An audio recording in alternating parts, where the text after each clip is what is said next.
Fala galera, ligado aqui no canal do VSR, chegando para mais um vídeo. O tema do vídeo agora, hoje não teve mística, não teve pacto, não teve noite longa no Santiago Bernabéu.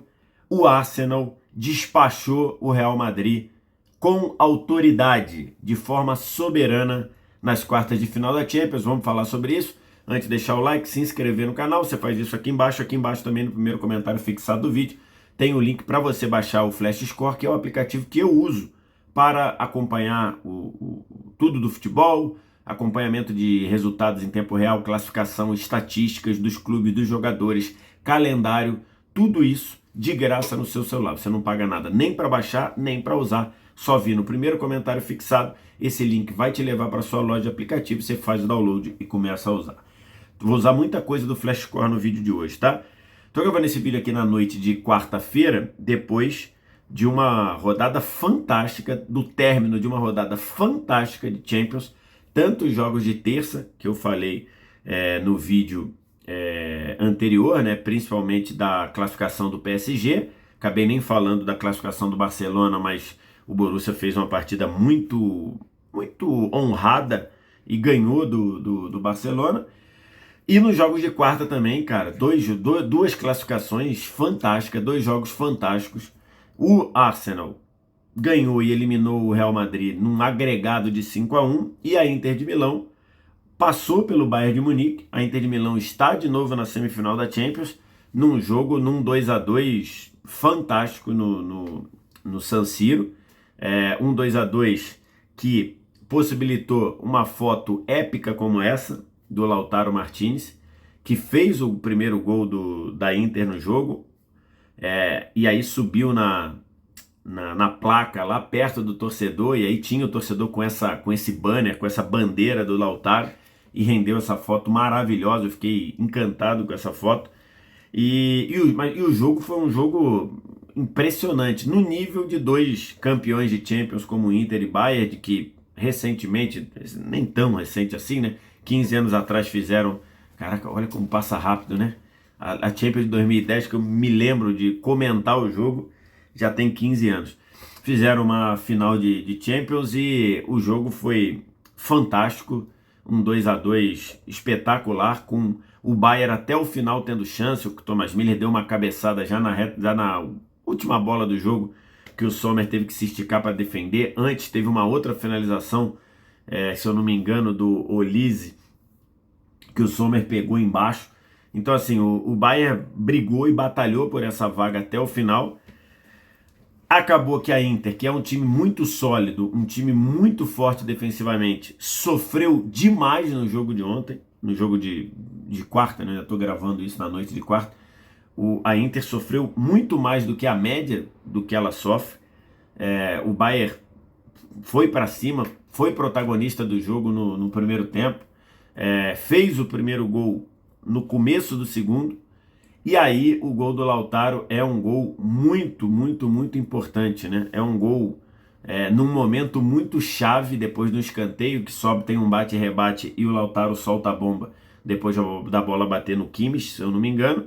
E logo em seguida, depois de um outro escanteio do outro lado, o Pavard fez 2-1. Esse 2-1 deu ali uma certa tranquilidade para a Inter, porque obrigava o Bayern a ter que virar o jogo, obrigava o Bayern de novo a ter que buscar 2 gols, só que agora ele teria que buscar 2 gols para ficar vivo. E o Bayern foi para cima, ainda empatou o jogo numa cabeçada meio esquisita ali do Dyer, e no final ainda empurrou a Inter para trás. A Inter não conseguiu se defender, não conseguiu bloquear a frente da sua área. O Bayern teve várias oportunidades e acabou que o 2-2 classificou a Inter. Eu até fiz esse tweet aqui, eu me lembro muito bem, e acho que até por isso eu meio que dei uma... não menosprezada não é o termo, mas eu não confiava na Inter de 23, porque no momento do mata-mata da Champions, e até depois um torcedor da Inter me respondeu dizendo que na verdade a fase que a galera duvidava da Inter começou ainda na fase de classificação daquela Champions. Quando começa o mata-mata da Champions, ali que a Inter pega o Porto, ganha por 1-0 na ida e depois segura o 0-0, e que o grande nome daquela eliminatória foi o Onaná, goleiro, que hoje está no United, está sofrendo lá no United, e o grande problema foi da Inter foi ser amassada pelo Porto e classificar. Naquele momento se falava da demissão do Pippo Inzaghi. Antes de enfrentar o Benfica, e naquele momento o Benfica estava uma ótima situação, treinada pelo Roger Schmidt, acho que chegou até como favorito, o Benfica chegou como favorito contra a Inter. Ali o tema, e na hora que eu fui me preparar para comentar o jogo, o tema era a demissão do Pippo, a demissão do Simone Inzaghi.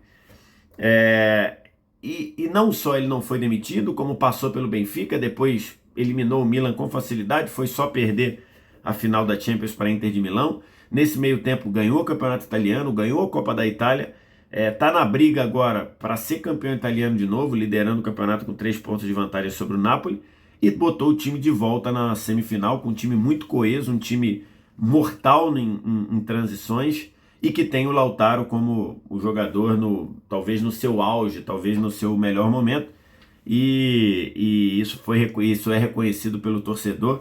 O Lautaro chegou a 150 gols, é o primeiro estrangeiro da Inter a chegar a 150 gols. Então, assim, uma Inter que não pode ser jogada, não pode ser menosprezada.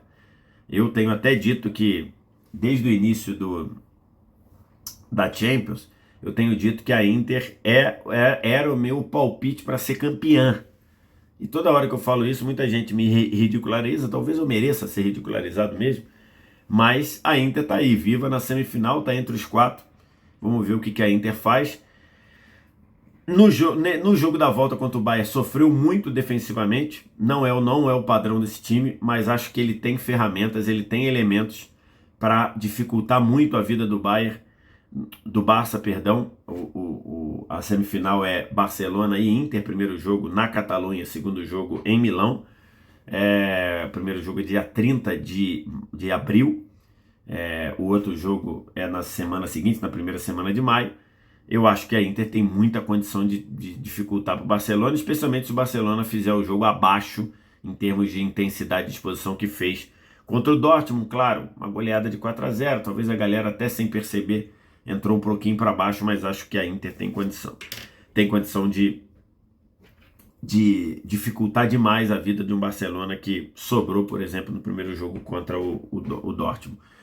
E no grande jogo do dia, que eu tive a chance de comentar na Max, o Arsenal ganhou o jogo de novo, ganhou no Santiago Bernabéu, fazendo, acho que justiça à vitória do Arsenal, porque se você observar, o Arsenal jogou melhor do que o Real Madrid, inclusive dentro do Bernabéu. Se você olhar toda a construção do que foi o jogo, se você olhar toda o sentimento de execução do que queria, o Arsenal foi melhor do que o Real Madrid. Deixar aqui algumas estatísticas para a gente ver algumas coisas, estatísticas que eu peguei lá no app do Flash Score, que eu indico vocês a baixarem, tá? Posse de bola normal, o Real Madrid teve mais, 66-34. Finalizações, 18-11. Aí você fala, 18-11, muito mais do Real Madrid. Mas olha o perfil dessas finalizações. No gol, na moldura, 6 para o Arsenal, 3 para o Real Madrid. Se você descer um pouquinho aqui no app do Flash Score, tem aqui finalizações dentro da área. 10 para o Arsenal, 9 para o Real Madrid. Então você pega que a qualidade das finalizações do Arsenal foram muito melhores do que as finalizações do Real. Chutes de fora da área, 9 para o Real, 1 para o Arsenal. Ou seja, tem muito aí do Real ir na imposição, ir na empurrança, e talvez esperando aí contar com a mística do Santiago Bernabéu. O torcedor fez a parte dele, mas o time em campo não fez. Outro ponto que você desce aqui no app do Flash Score, você vê cruzamentos na área. O Real cruzou 43 bolas na área, o Arsenal cruzou 9. Então, claramente, era um Real sem ideias. Me lembrou muito hoje o Real, a seleção brasileira. A seleção brasileira da época do Dorival, que claramente Estatísticas como essa daqui você tem lá no app, tá? Baixa aqui no primeiro comentário fixado do vídeo. Me lembrou demais o Real hoje a seleção do Dorival, um time pouco compacto, um time que muitas vezes você sentia a necessidade de uma aproximação de jogadores e um time que dependia demais do individual. E no individual hoje, o Arsenal, ele neutralizou praticamente todas as armas individuais do Real. E aí você fala, pô, mas aí é os jogadores do Real mal. Não, não só isso. O plano de jogo do Arteta foi muito bem executado. O plano de jogo do Arteta foi exatamente para minimizar o impacto dos jogadores de frente do Real. Porque o Arteta sabe que hoje o coletivo do Real é um coletivo, o jogo apoiado, como o pessoal gosta de dizer, mas o passe curto, o time se oferecer como opções de passe, isso do Real hoje funciona muito mal. Então o Arteta preparou o Arsenal para neutralizar a individualidade. Por exemplo, sempre dois em cima do Vinícius, sempre. O Timber num primeiro momento, e aí ou o Saliba dava um passo para dentro para ter dois em cima do Vini, ou alguém do meio campo vinha, o Thomas Partey, ou até o próprio Saka. O Saka fez um trabalho, perdão, o Saka, né? O Saka fez um trabalho fantástico também, marcando. O Rodrigo, ele foi neutralizado pelo Lewis Skelly. Impressionante como o Rodrigo foi completamente, assim, e nos dois jogos, tá? No jogo de ida e no jogo de volta. O Rodrigo não conseguiu praticamente produzir nada e foi marcado por um garoto. Lewis Skelly é um garoto que tem como formação no meio campo, jogou um garoto de 18 anos, tem como formação meio campista, tá jogando e dando conta do recado como lateral esquerdo. Ele neutralizou o Rodrigo não conseguiu fazer nada. O Mbappé sempre sendo muito marcado próximo e sempre num jogo muito físico, para não deixar o Mbappé gerar oportunidade, para não deixar o Mbappé atacar muito a profundidade. Então tem uma bola no primeiro tempo, tem uma bola no primeiro tempo que o Mbappé é lançado em profundidade, ele até chega na frente, mas quando ele tenta tomar a bola, o Saliba, no físico, toma a frente dele e deixa a bola sair pela linha de fundo. O Saliba treina com o Mbappé na seleção francesa, né? Então imagino que saiba muito bem como neutralizar o Mbappé. Aí você pode dizer, mas isso daí são jogadores do Real que não apareceram. Eu prefiro dar crédito ao Arsenal. O Arsenal executou um plano de jogo muito bem feito, protegendo o funil, protegendo o miolo, dobrando e intensificando a marcação nas pontas, e toda vez que saiu conseguindo construir por dentro.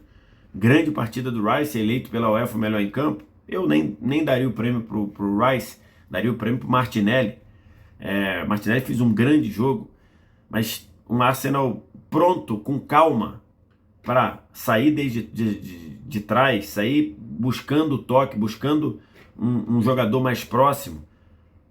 E assim o time foi comandando. Teve o pênalti logo no começo do jogo, que para mim é uma marcação correta do VAR de chamar para dar o pênalti. Né? O puxão hoje ele é marcado quando tem muito impacto, quando tem efetivo impacto. E para mim teve impacto, embora a bola não estivesse no contexto. O Merino tenta arrancar, é puxado. O árbitro não viu, né? O árbitro de campo não viu. Quem sinalizou esse pênalti foi o VAR. Ele tenta arrancar, é puxado. Aí depois tenta dar outro arranque, continua sendo puxado e é derrubado. Aí acho que está configurado o impacto ali. O VAR chamou, o árbitro não brigou com a imagem, deu o pênalti e o Saka bateu muito mal, uma cavadinha para o lado direito do Courtois. O Courtois acertou o canto.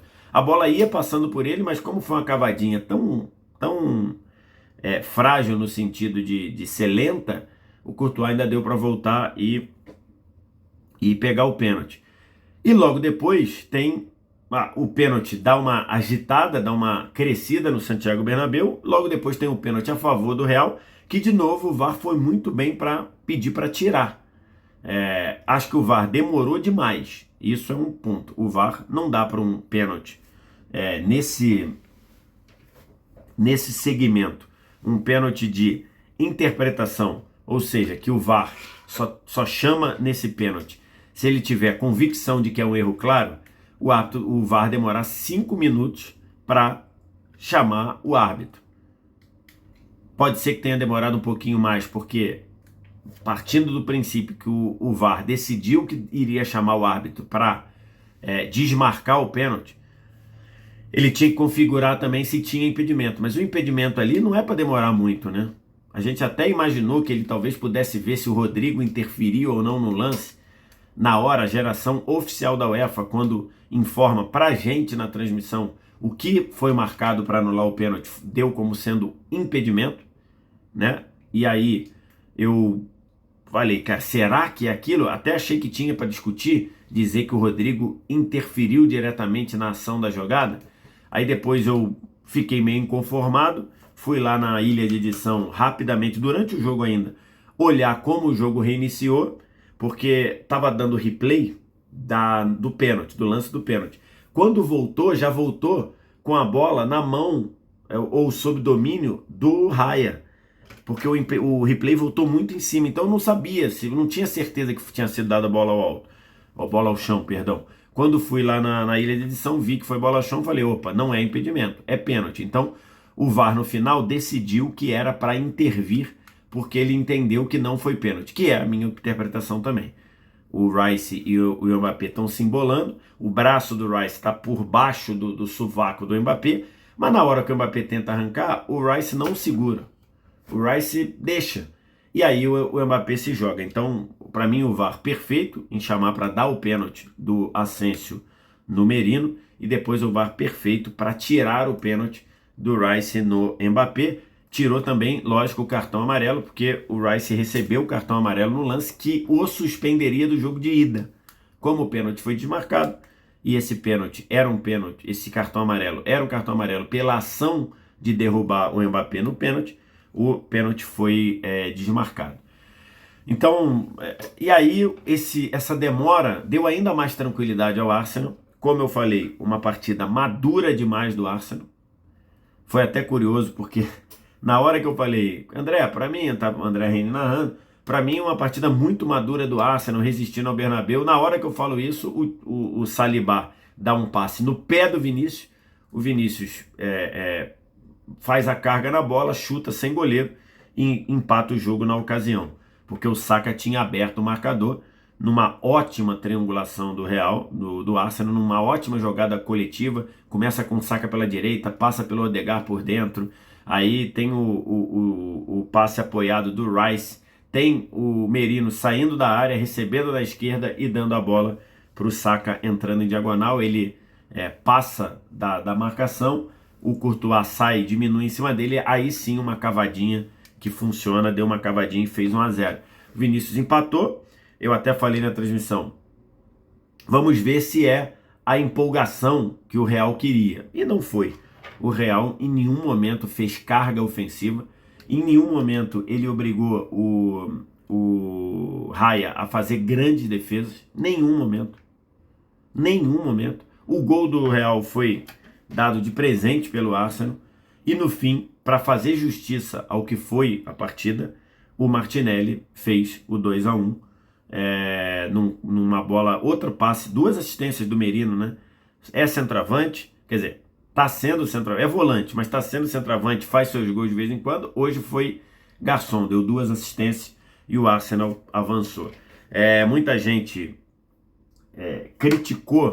me criticou, acho que injustamente, por dizer que eu estava torcendo para o Real, querendo fazer o jogo do Real. Assim, a mim não me afeta, até porque eu já vinha dizendo que hoje seria hoje não. No pré-jogo, a Tainá Espinosa me perguntou, e eu falei, ela perguntou, é impossível o Real virar? Eu falei, não é impossível, porque isso é futebol, mas eu acho que hoje não vai dar para o Real Madrid, e era uma coisa natural. O Real Madrid faz uma temporada de atuações ruins. Tem algumas atuações muito emblemáticas, tem algumas atuações muito impactantes, mas, num geral, é uma temporada de atuações ruins. Inclusive, quando ele conseguiu avançar. Avançou contra o Atlético de Madrid com o Pires nas mãos. Avançou contra a Real Sociedad na semifinal da Copa do Rei com o Pires nas mãos. Vários jogos que ele sofreu demais e mesmo assim conseguiu vencer, inclusive dentro da Champions. E é isso. Você pega um time muito estruturado como o Arsenal, e olha que o Arsenal está bem mais desfalcado, talvez até do que o próprio Real. O Arsenal não tinha Gabriel Jesus, não tinha Havertz, não tinha Gabriel Magalhães. O Ben White está voltando agora, não está 100%. Então, assim, muitas lesões do time do Arsenal. O Saka ficou machucado na temporada, o Martinelli ficou machucado na temporada, o Odegaard ficou machucado na temporada. E o Arsenal foi soberano, acho que a palavra é essa. E foi muito bom para a realidade dos fatos o Arsenal ganhar o jogo de ida, 3-0, inapelável, e o Arsenal ganhar o jogo da volta. Porque no jogo da volta também o Arsenal foi melhor do que o Real Madrid. Soberano, inquestionável, não tem o que falar. Final da Champions agora tá aí. De um lado, Arsenal e PSG, dois times que não têm título. Primeiro jogo, dia 29 de abril, em Londres. Segundo jogo, dia 7 de maio, em Paris. E do outro lado, dois times que têm Champions, né? Do outro lado, a gente tem Barcelona e Inter de Milão. O primeiro jogo é em Barcelona, no dia 30. E o segundo jogo é no San Siro, no dia 6, no dia 5, no dia 5 de maio, o jogo da volta, Inter e Barcelona no San Siro. De novo, muita gente tem me perguntado por que times de pior campanha estão decidindo em casa contra times de melhor campanha. De novo, a UEFA decidiu que mando de quartas e mando de semi seriam sorteados, independentemente da colocação na primeira fase ou na fase de classificação. Muita gente não sabe disso, porque na época a UEFA disse que seria os dois primeiros teriam mando de campo até o final do playoff, né? Até a grande final, que é jogo único, mas isso caiu depois. Isso foi o que a UEFA anunciou no começo da nova Champions. Depois isso caiu e passou a ser sorteado, e aí dois times que fizeram campanha melhores vão decidir fora. O Arsenal fez a terceira melhor campanha na fase de classificação, vai decidir em Paris contra um PSG que veio do que a gente chamou de repescagem. Do outro lado, a Inter, que fez a quarta melhor campanha, vai decidir em casa contra o Barcelona, que fez a segunda melhor campanha. É isso mesmo. Quero te ouvir o que você achou, o que você pensa, o que você acha. Vou fazer vídeo mais para frente analisando as semifinais, então pode ficar tranquilo. Não vou falar das semifinais agora, a gente tem muita coisa até lá, mas eu quero te ouvir. O que você acha, o que você pensa, diz aqui nos comentários. E deixa o like, se inscreve no canal e baixa o app do Flash Score, primeiro comentário fixado do vídeo. Obrigado demais pela audiência, um abraço, tchau.